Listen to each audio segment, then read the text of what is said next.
Welcome. I'm doing a live broadcast, and if you're watching this part right now, then you're probably watching the recording. So check the timestamps to see when I actually begin, providing that I remember to add the timestamps. But if you're watching on YouTube, then the chances are they're going to be there, and it'll probably be 6 or 7 minutes from now. I'm going to go live on some other platforms and let some folks join us. And then we'll get right into it. This is going to be a super sweet investigation, and I'm excited to share this space with you. So I'm going to go live and hang out and let some people join us.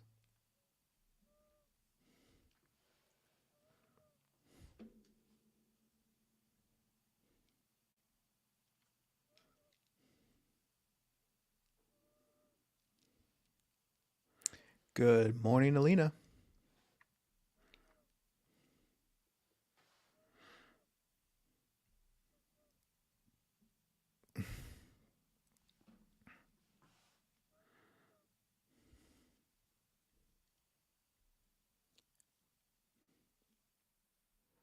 Good morning. Good morning.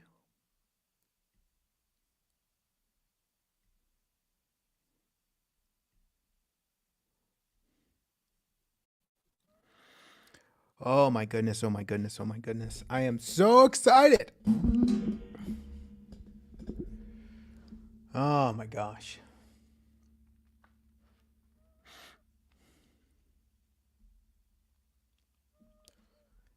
Just going to hang out here and settle in, let some people join us live.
Hello, Fernaz. Did I say that right?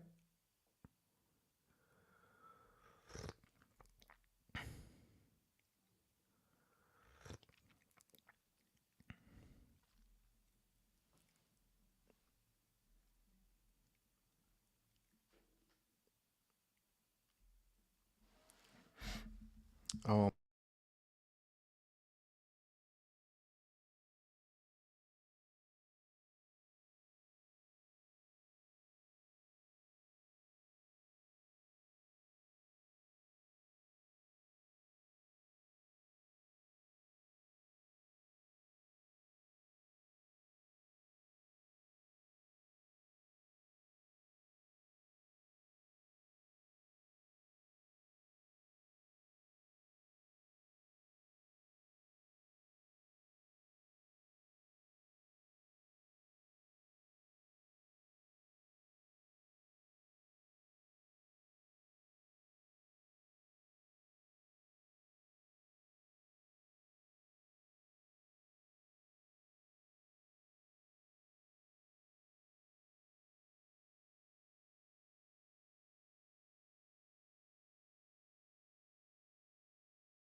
Glad I checked that. 1 second.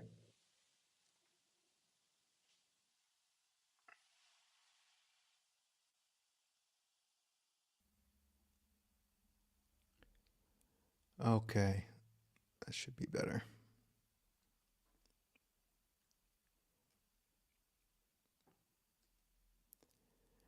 All right, we are ready to go. All right, my friends, let's do this. Welcome to the program. This is the Holding Space for Love to Be Seen podcast. I guess that's what we're calling it. My name is Tiger Singleton, and this is a show where I just hang out and share some reflections, dive into my heart a little bit, see what's there, and maybe I say something insightful for you that will ultimately expose a deeper connection that you have with life and yourself, which can allow you to live a more grounded, focused, and playful life. The title for today is Guilt in the Game of Life, a Lesson for Letting Go. And this was also the subject of my email yesterday. This podcast is an opportunity for me to usually reflect on that Monday email and dive in a little bit more deeply, see what's there. But you know what? Can we just take a moment and acknowledge what we might call the opportunity of life and being human? I know that it's so easy to get lost in our lives, in the chaos of noise, with so many agendas, so many things that we want, so many things we think that we're missing. And that noise can become such a major distraction to the fundamental, let's say, purpose and opportunity of being human. And of course, I'm going to attempt to put words to these things. I invite you to bear with me through that playful struggle, that impossible task. But this opportunity that I think is so important to just take a moment and acknowledge is that when I look at the totality of my human journey thus far, and I ask myself, what has made the most impact? Like, what has been the point of it all? You know, in some regard, when I was in my teens or early 20s, I would have assumed that the point of life was getting what I wanted in the world. Whether that was finding someone to love me, whether that was becoming super successful, whether that was getting the approval of society or people I thought I needed the approval of. The assumption was that there was some sort of agenda to get to the future, that the future had what I wanted. So life became itself an obstacle. Like, how can I get around this moment to get to the moment that matters? Only to find out that that's not the point at all. It's always just now. And what I've recognized that has made the most profound impact is what I'm just going to call a clarity of self. It's this deep investigation to see the difference between what I really am and who I imagine myself to be. The internal struggle, the battle, has always been my attempt to perpetuate some idea of myself. And naturally, we could just call this the ego's fight for survival. And so there was this imaginary character in my mind that was constantly trying to be real, trying to be validated, trying to be seen. And it was always met with some flavor of disappointment, ultimately, because it's impossible, even though sometimes it looks like it's working. But in this investigation, which is really just through a deep willingness to be incredibly honest with myself about my experience, what I recognized is that the difficulty was not caused by life. The difficulty was not caused by other people or circumstance. The real difficulty was, and again, using silly words, was my opposition towards what is. My fight against life and reality with the assumption that somehow I knew what life should be doing, that I knew what the world should be doing, that I knew what other people should be doing, or even to say that I knew what I should be doing. And of course, all of that was fueled by this effort to get away from the present moment.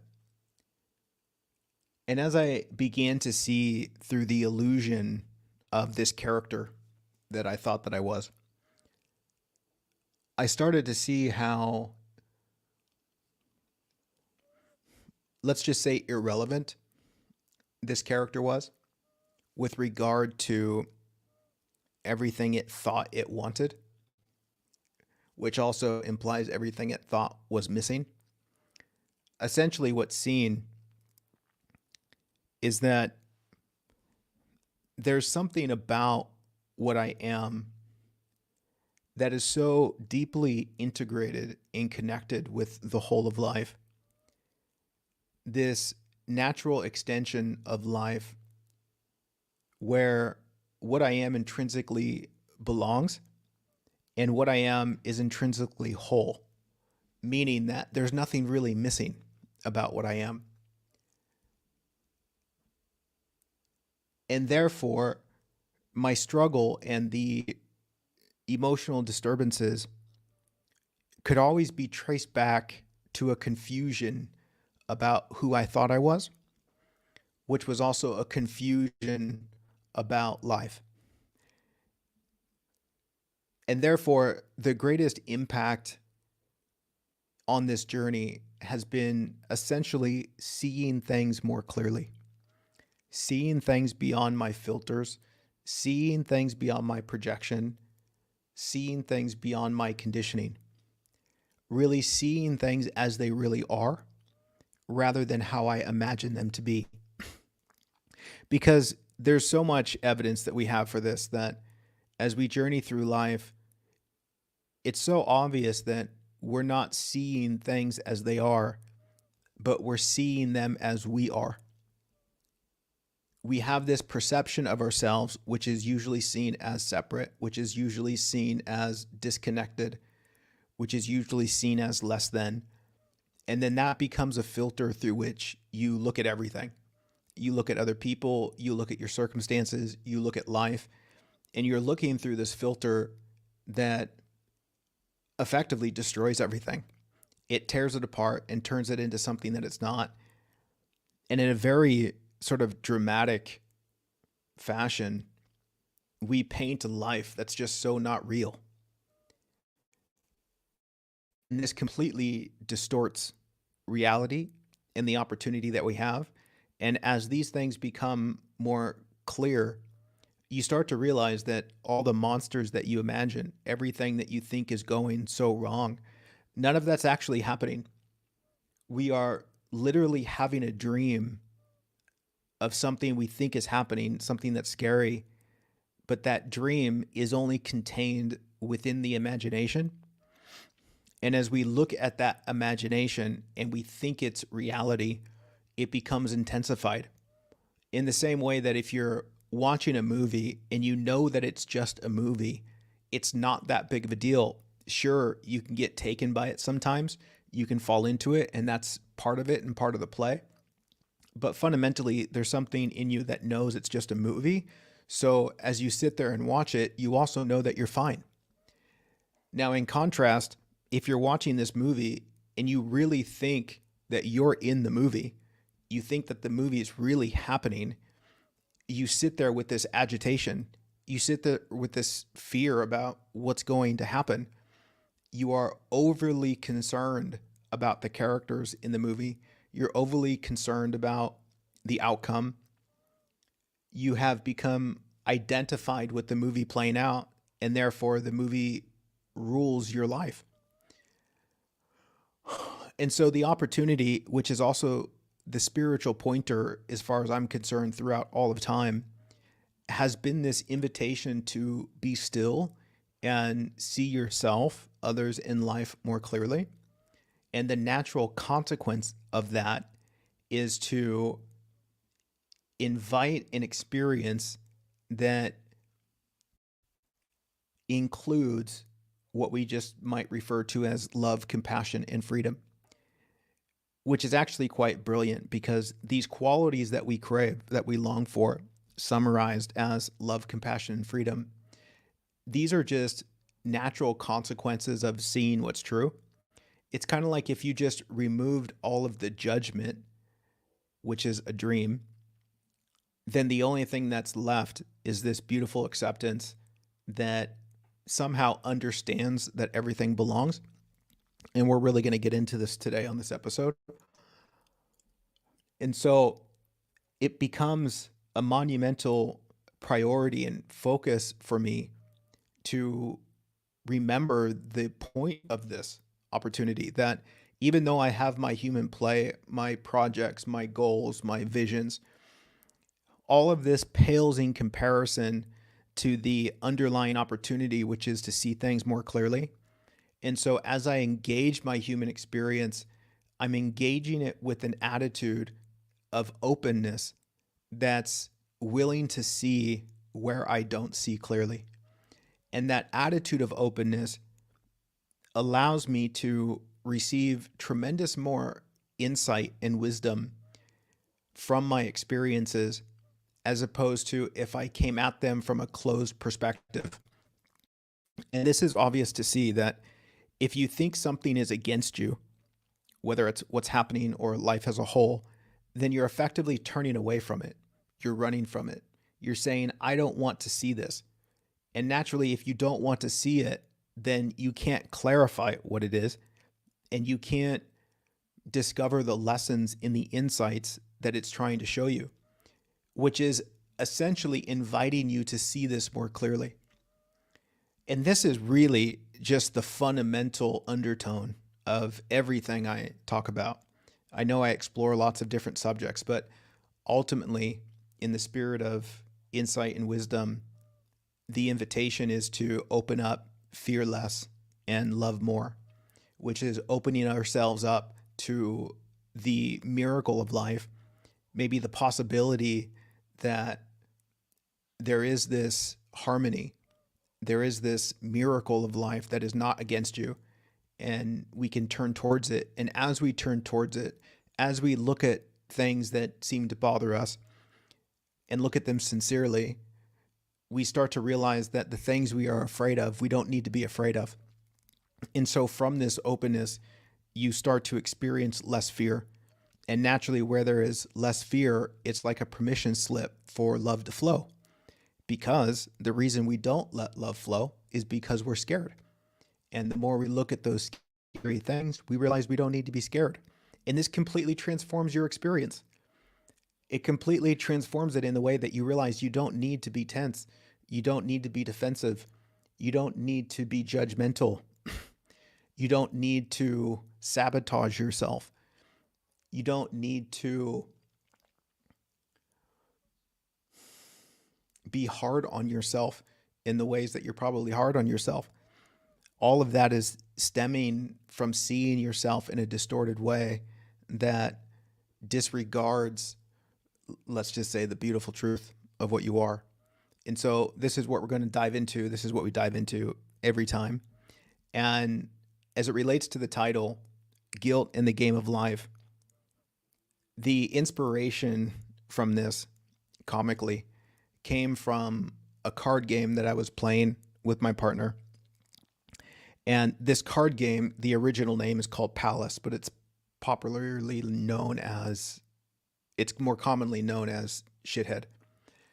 And we've been playing this game quite a bit at night, and she was just on a winning streak, like just over and over and over again. I just kept losing. And I noticed this frustration, this irritation with continuing to lose. And it was funny to observe because I got this sort of pain response, this emotional disturbance. And naturally I was curious, like, okay, what's going on there? And it was just so obvious that I was using the game as a way of validating or destroying my worth and value. So if I was winning, then I'd see myself as enough. If I was losing, then I'd see myself as less than. And again, it's just all part of the game and it's fine. But it's amazing to the extremes that we can take this, where you're playing a game where the points are utterly imaginary. Like, if you win or lose the game, it doesn't do anything at all. Like, the moment is still the moment. The only thing that's happening is you're having a dream of winning and losing. You are associating a meeting with winning or losing where it doesn't really mean that at all. These parameters in the game of winning and losing are simply set up for the game to be the game. But what it actually means is nothing at all. More accurately, rather than the purpose of the game being to win and not lose, there's a deeper purpose of the game, which is to share space with another human being. Right? We can say the deeper purpose of the game is to just play. And the parameters of the game, what you might call the rules of the game, are not against me. They're not set up for me to fail, even though I can see them that way. They are just the landscape, the container that allows the game to be the game. And the opportunity in the game is to share space with another human being, to experience that connection, to enjoy ourselves, and to learn and grow. Naturally, as you're playing this game, there's some strategy involved and you have to think and you have to use your brain, and that can be fun. And it's not even so much that you're trying to learn. There's just a natural learning because you're engaged in this process of doing something that you enjoy. And so as I was playing this game and feeling this frustration, there was this funny thought emerged, which was something to the effect of, I think I made a joke. I made a joke that says, I wonder if God is mad at me. And that's why I'm losing so much, which insinuates that I'm somehow being punished. So get this process. All right, we're going to unravel this a little bit. I'm experience what we'll call losing the game, and I am interpreting that as some form of punishment from life, right? Something outside of me is against me. Something outside of me doesn't want me to win. And I am assuming that it means I'm being punished. And this is a common thought process for people. In our conditioning, we've been convinced that there's something real and necessary called punishment. And so we take that conditioning and we try and use that to make sense of our lives. So when things aren't going out, we think God's punishing me. We think this is my karma. We think that I deserve this. And here's what happens when you do that. When you ask the question, am I being punished? You go looking in what you think is your past, and you start looking for all the reasons why you would be punished. So you're effectively telling a story of why you're a terrible person. You go looking through all your past experiences, which are just your interpretation of experiences and not the actual experience. And you are distorting them in such a way as evidence to justify why you're losing. But yet, more accurately and more truthfully, what you are isn't losing.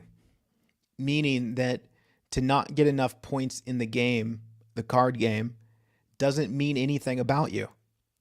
And so it's almost completely null and void to have this experience of losing the game and then look for reasons of why you're unworthy.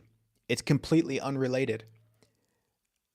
But yet in our misunderstanding or our inability to see this clearly, we run with that, and it completely creates this distorted world, this distorted life, this distorted version of you where you think something is happening, but there's literally nothing happening. And I don't think I can playfully stress that point enough, where you ask the question, am I being punished? And then you literally punish yourself by looking for reasons why you might be punished. And so what you think is happening to you, you're literally doing to yourself. This is extraordinarily fascinating, where the only thing that's happening, again, using words, is I'm holding space in now, the only thing that's real, playing a game with someone that I love, which means absolutely nothing about me. We just have the opportunity to share space together and enjoy. And then because of the conditioned confusion, the awareness within me takes off and goes on some silly quest of trying to protect my worth and value based on a game I'm playing, which has nothing to do with my worth and value. And so in seeing through this, and this just applies so much to the point of this inquiry, in seeing through this, there's this comedy that emerges that shows you don't have to play that game, right? You don't have to play the game of worth and value as if your worth and value is tied to anything that's happening in this world. It's just not. What you are might be super deep, but what you are cannot be touched by anything in this world. The only thing that's touched is your idea of yourself, and your idea of yourself isn't real, it's imaginary. So there's nothing real about you that's touched by anything that happens in this life.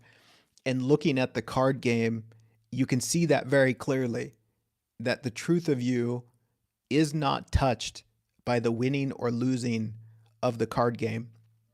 The only thing that's touched by the winning and losing is your idea of self, which is the imaginary version of you being touched by imaginary points that don't have anything to do with reality. And of course, we could say, okay, well, that's true in the game, but what about in life? And here's the point of what I'm talking about. There's no difference between the card game and the game in life as it relates to a human being being a human being. Maybe we can say the only difference is a level of intensity based on our belief in the dream that we're having.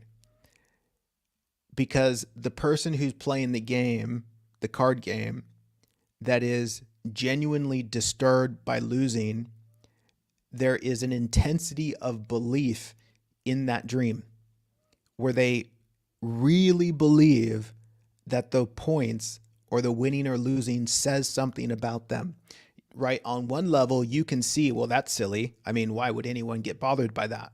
But you can see that the person that does get bothered by it is the person who has been captured by that dream of their worth and value being tied up in the concept of winning and losing. Now, you can take this another step further as it relates to money, which we can say is just another game where somebody who loses a bunch of money or somebody who doesn't have a bunch of money, they look at that and equate it to their worth and value. They say, because my bank account looks like this, it means I'm less than. And we ask, is God punishing me? Why can't I make money? Whatever. But it's the same mechanism where you're looking at something in the world and you're essentially trying to find yourself in the world. You're looking at these experiences like winning or losing or your bank account, and you're saying, what does this mean about me? And it doesn't mean anything about you, right? Because what you say it means is just something you're making up. There's no intrinsic meaning to any of that. You're the one that puts the meaning there. And again, it's not even your fault. There's just this innocent, let's say, lack of awareness that doesn't know. We've been taught this. We've been taught to wrap our worth and value up in things in the world. We've been taught that the prize is somewhere in the future, right? I mean, you're born into a world that's upside down. You're born into societal absurdities that don't see reality clearly, and everyone's bumping into each other, trying to hold on to their particular dream, and it's a complete mad town. And that's fine because that's just another part of the game. And so, whether it's a card game or whether it's money or whether it's relationships or whether it's whatever, we are ascribing points to these things and then using those points to define our worth and value. And because it's not working, because it's not real, we assume that we're being punished. We assume that it's our karma. We assume that it's because we're not enough.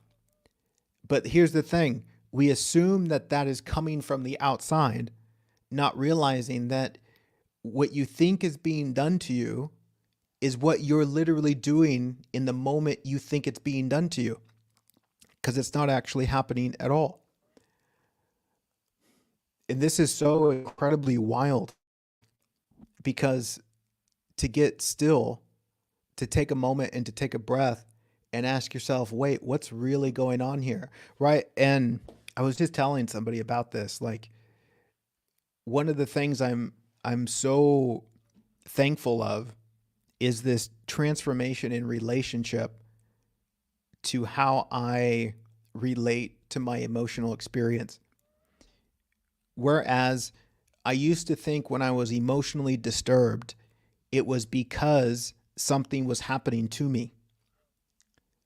And therefore, the disturbance was somehow this trigger to control something outside of me, which never really worked well. But what I've seen is that the emotional disturbance is there because I'm not seeing clearly. There's something that I'm missing. There's something that I'm making up. I am essentially creating something to fear, and then I'm believing in that creation. I'm imagining a monster, and I think the monster is real. And so the emotional disturbance is like an alarm system that says I've disconnected myself from reality. And so as I go through this life and I experience being emotionally disturbed, my relationship is one of gratitude, where it's like, oh, wait, this is for me, right? This is here to help me. And so that disturbance is an invitation to be still and question, what do I think is really happening? And just this little transformation completely changes how you relate to life, how you relate to yourself, and how you relate to everything that's happening. Because again, the fundamental point is that I'm on a journey of clarifying perception, which is essentially to see more of what's real and true, which is also the spiritual journey. And so as I go on this journey, there's the openness to see where I might not be seeing clearly. And so I'm so much more open to my own internal experience rather than trying to hide from it, rather than trying to get away from it. And I only know this because I have some degree of mastery in trying to escape that internal experience, which never works. It just results in some form of disaster. And so we ultimately, in our growth journey, come to this place where we have to meet this. We have to meet this confusion inside of ourselves, which in a gentle way is somehow recognizing, and I know people misunderstand when I say this, but it's somehow recognizing that you're the creator of everything that you're experiencing. And, at first glance, that can seem like a nightmare. That can seem like a disaster, that you're creating it all. But of course, the hidden gem there is if you're the creator of your experience, then there's nothing outside that's doing the experience to you, right? You're not a prisoner anymore. You're not captive. You're not a victim. You are someone who can now, and I hesitate using the word, but someone who can now take control over their experience and not have to live in such a responsive way that sort of reacts to what you think is happening on the outside, because you're only reacting to what's happening on the inside.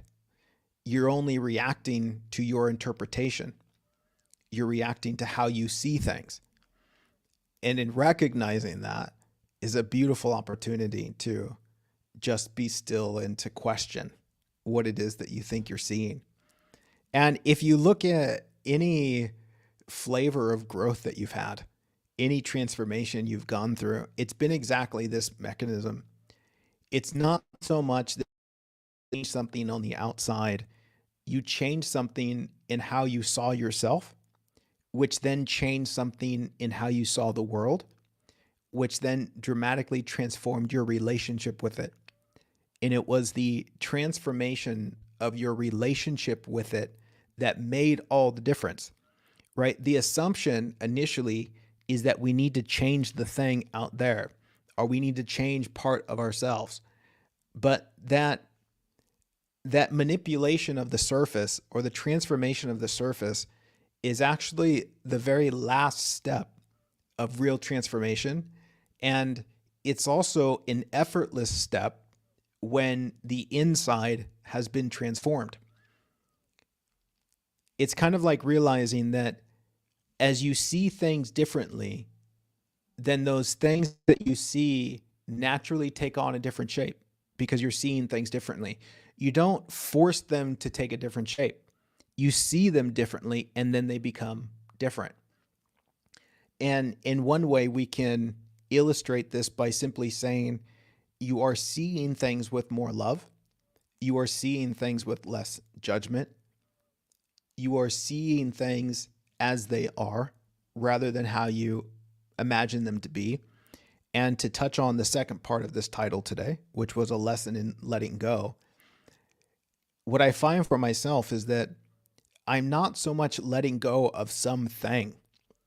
I'm letting go of my determination to keep it captive to my idea or my projection. Maybe in the illustration of letting go of another person, it's not like, you're literally holding on to them and you have to let them go. You're holding on to an idea that's related to your worth and value. You're using them like you would use a game to determine your worth and value. So letting go of the card game isn't to stop playing the game. It's to realize that this game has nothing to do with your worth and value. That's to let go of it. And if you look at anything in life, maybe even if you feel a lot of guilt over, you are looking at that thing in a way that determines your worth and value. You're looking at the experience and saying, it means this about me, and it means this about me, and it means this about me. And that is keeping you prisoner to a perspective about yourself that is so incredibly disempowering. And not only that, it's fundamentally not true. And so letting go of it is maybe at least being open to see the mechanism, being open to see that the pain in holding on isn't caused by the thing out there. The pain of holding on is caused by the interpretation about what you think it means about you. And my goodness, we as human beings can go through our whole lives and have this sort of attachment to these painful stories. And on the surface, it looks like we have these attachments to past experiences or circumstances. But again, you're not really attached to them. You're attached to your story. You're attached to your meaning. And a lot of this is sprung by our determination and our belief that we can find ourselves in the world. We assume that there's something in the world that we need in order to be whole and complete, just as it relates to the fundamental nature of what you are. And this is really an impossibility. And my God, there's so many things we can get into, but this is just a short video. What isn't recognized is the truth of your nature. And again, to say that, it's like, oh, these are just silly words. But some of you have had experiences, and you know what I mean, that there is this character that you think you are, that you think is living this life, but it's not living this life. It's just an idea. It's just a thought. It's a story. And there's a part of you, innocently so, that's attached to that story that thinks it's real. And the evolution of your consciousness is in some way a letting go of that story and coming back to what's real, which is also to say to live a more present life, to realize that the point and opportunity of your life is happening right now. And just like playing a game, when you see that the point of the game is to just play the game, then you're present, right? You're there to show up. Even if it's challenging, you're present in the challenge, you're learning. But if you think the point of the game is to win or lose, then you're lost in the future, which means you're not even present to do a good job, right? You can't actually give it your attention because you have this fear that you might lose. You might not get the prize in the future. And so this present moment just becomes an agitation. Just like, and I use this example a lot, and forgive me for the ones who have heard me say this time and time again, but it's like if you're playing a game of Monopoly, the moment you think the money is real, you're not fun to play with anymore. Because now you see all the other players as enemies, everyone else is an obstacle, and you're terrified of losing this money, which is only imaginary. The real point of the game is for us all to hang out, to learn and grow, and to share in this present moment experience. The pieces in the game, the cards in the game, the parameters in the game, just like in life, there's all these things that we think are rules. There are these elements that we think are paying bills, money, relationships, yada, yada. And we give those things so much meaning as it relates to our worth and value, when really they are part of life's parameters that allows this game to even be this game. And these parameters are found everywhere. It's like when you look at the four seasons, you have wintertime, which it is now doing this video. You have spring, you have summer, and you have autumn. These are different parameters that have to be what they are in order for this life thing to be this life thing.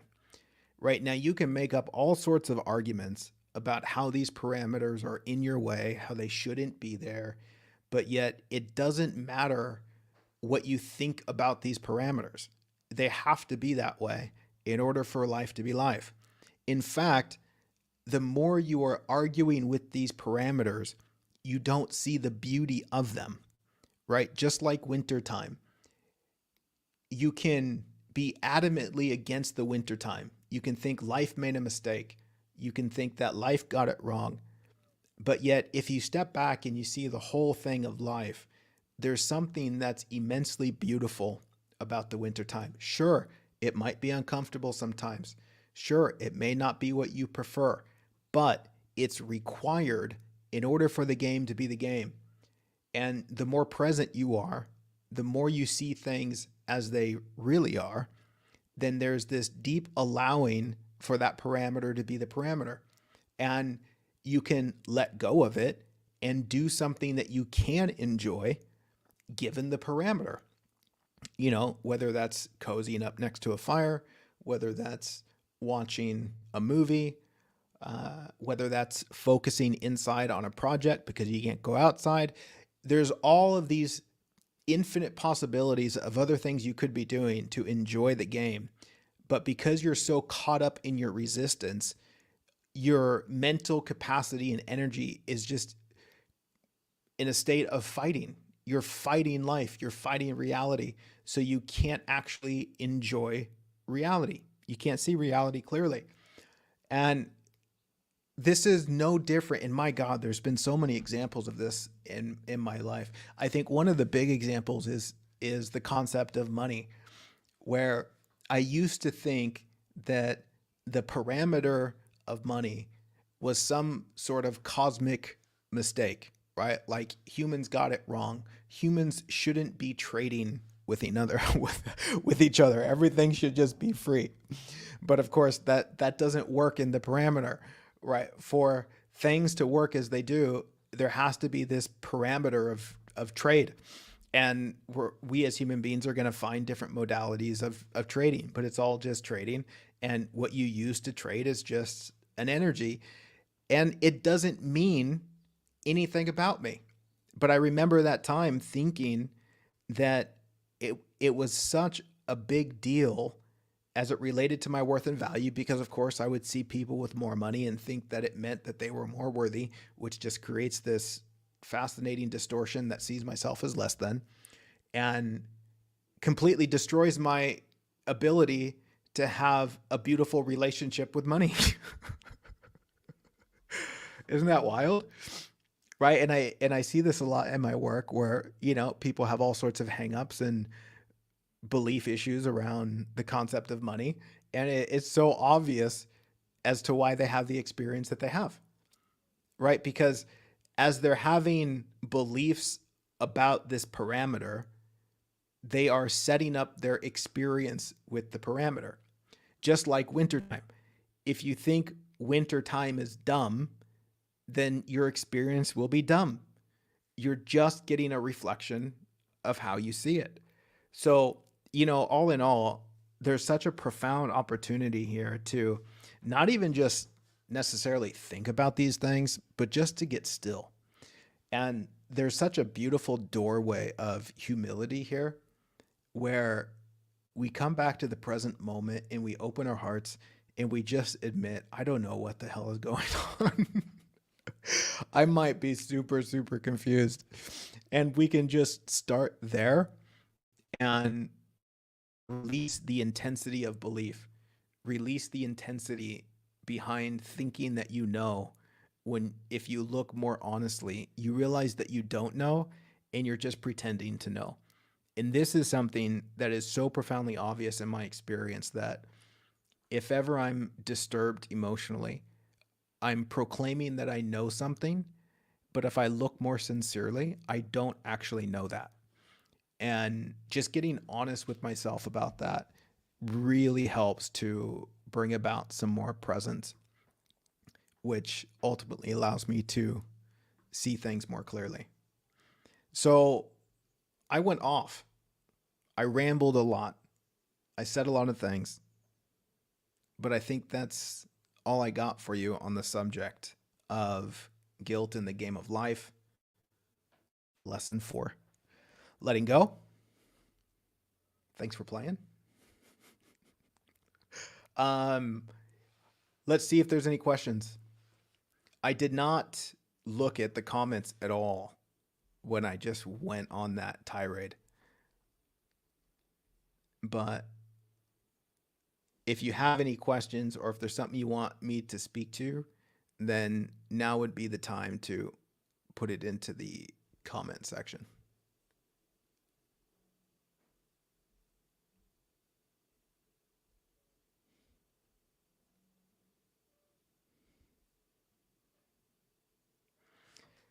Onum says, how to achieve clarity for a decision.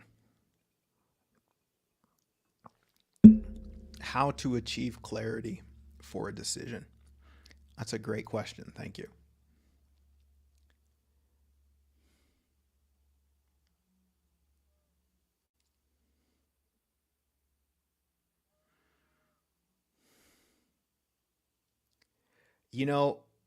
For myself, what makes decisions overly complicated is how serious I make those decisions out to be. And this plays on a little bit with what I was talking about as it relates to tying your worth and value up in the world. When you are presented with a choice, you look at these different forks in the road and you imagine certain outcomes. And let's just say your two paths, one is success and one is failure. And if you interpret failure with a meaning that says you're less than, you will fear failing. And fundamentally, there's the element of the unknown. And so you can't actually know if it's going to succeed or fail. But because you might be so scared of failing or losing what you're holding on to, which is interpreted as a loss of your value, then those decisions become very, very serious. But if you can recognize that this isn't about your worth and value at all, this is more about getting in touch with what's actually sincere for you. What would you enjoy? What feels like the right thing? What feels like the true thing? And then you put your trust in that, and then you let the cards fall wherever they fall. And here's what you know that if it's a failure, there's going to be a tremendous learning opportunity. And if your goal is, for the sake of using words, success, you can only reach that success by failing. And so you don't look at success or failure as if they're two different things. They're actually the same thing. And your intention ultimately is to learn. And so whether you fail or succeed isn't really the important part. What's important is that you are learning and that you're moving in a direction that matches your own sincerity. And, this is something that I've noticed in my life where decisions have been processed more rapidly, where I spend less time trying to figure out what to do and I just do it and then see what happens. And because there's not so much of a delay, there's more learning. You could even say a more rapid learning because I'm diving in. And there's a lot less fear of failing because I know that it's just learning. And so it's like I have this intention to learn rather than this intention to make things be how I want them to be. And so for your specific situation, which I'm not familiar with, I'm just guessing here, I invite you to see if you can connect with the playfulness. See that it's not as serious as your mind takes it to be. And explore what it is you want to learn. And let that be the focus. And so go into the decision and what follows the decision with a curiosity rather than a determination to make it how you want it to be. Use it as an opportunity to learn.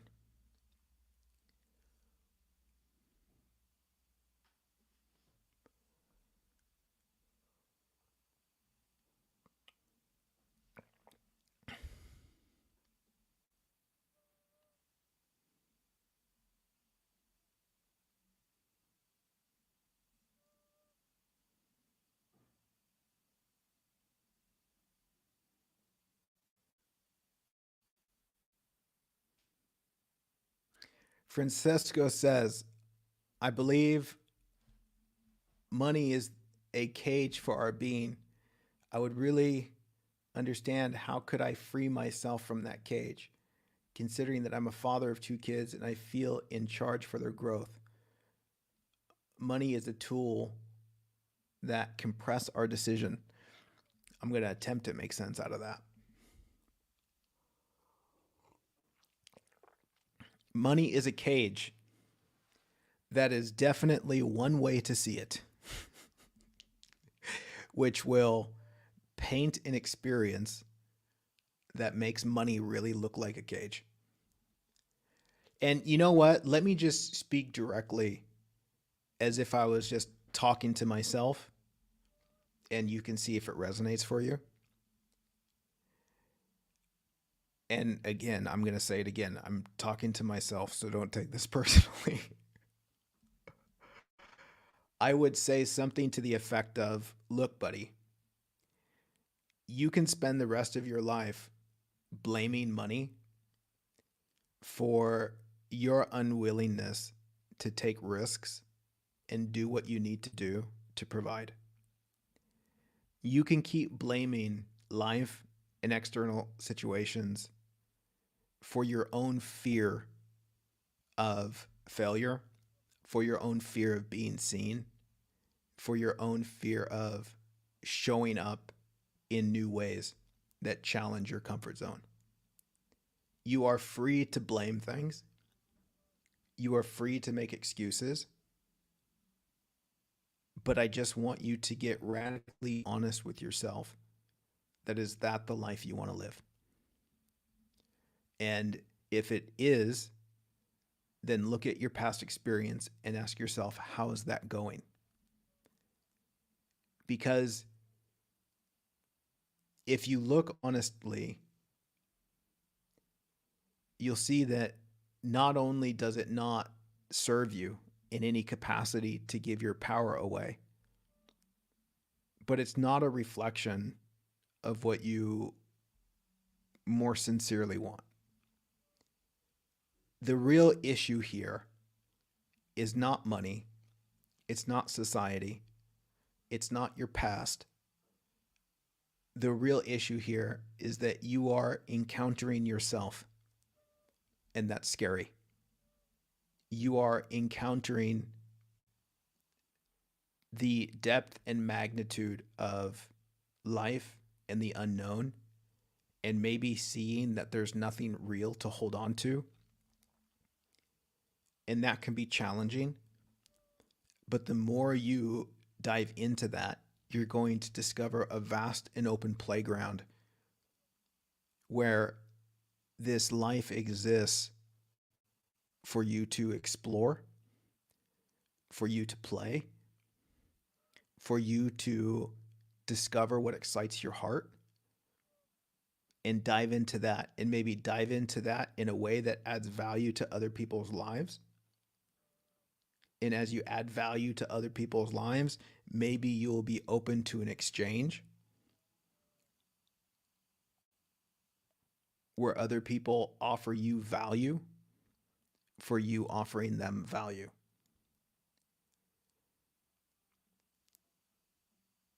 However, that can't happen if you continue to blame things like money, which is to push away certain forms of value.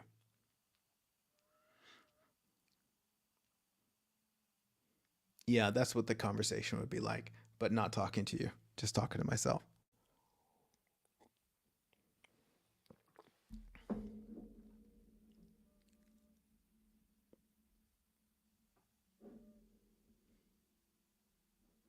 You're welcome, buddy. All right, you guys. It's 12 noon, my time. My time is up.